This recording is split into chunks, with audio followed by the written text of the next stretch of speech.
Firstly, I would like to thank William Wilberforce of Great Britain, John Brown and Claudius Stevens of the United States for their contribution to the end of our enslavement.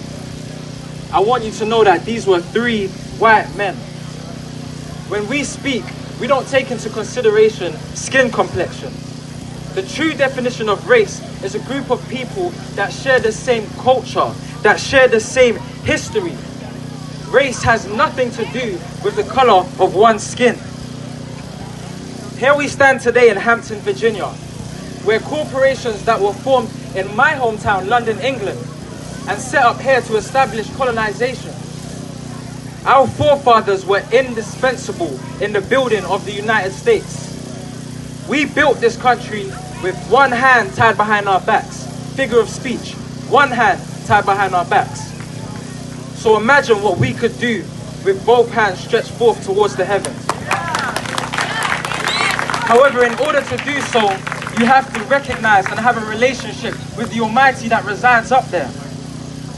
Our forefathers, as well as my elder, Shadrach Porter, have passed the baton.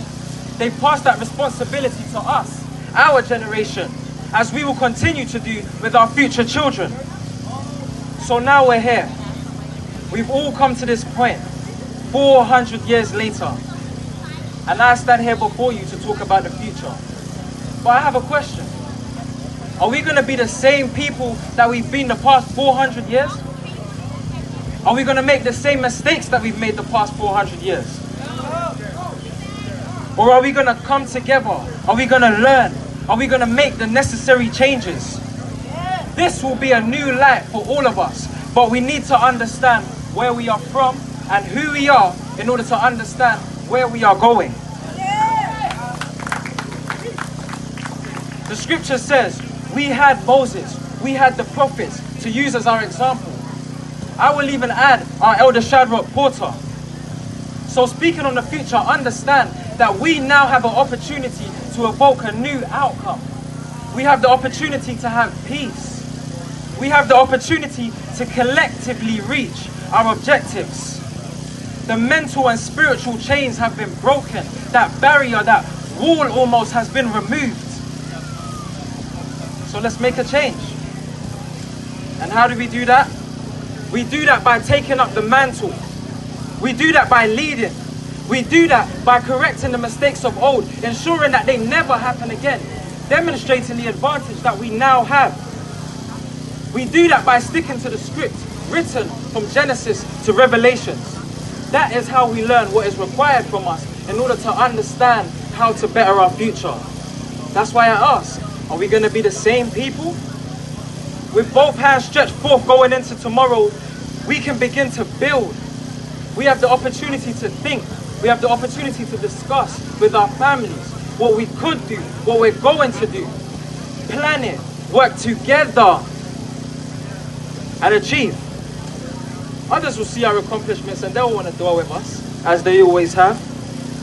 So as I said, we can make a change, but understand we need to hearken to instruction.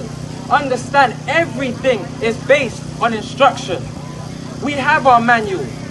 So our future rides on our ability to adhere to that. In the same way you don't take a Rolls Royce to a Fiat dealership for it to be fixed.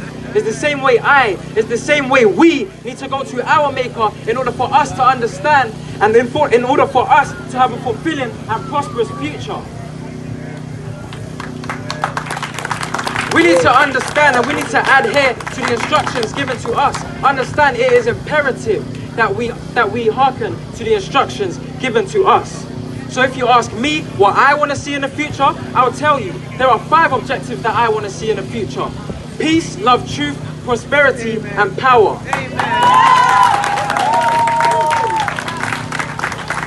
Peace, our goal. Love, our expression of unity and harmony, which is more easily obtained when you have peace. Truth, our common ground and foundation and symbol of the covenant and freedom.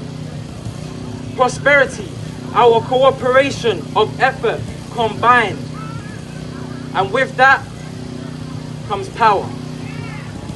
And when these 5 elements come together, we will see a better future. Thank you.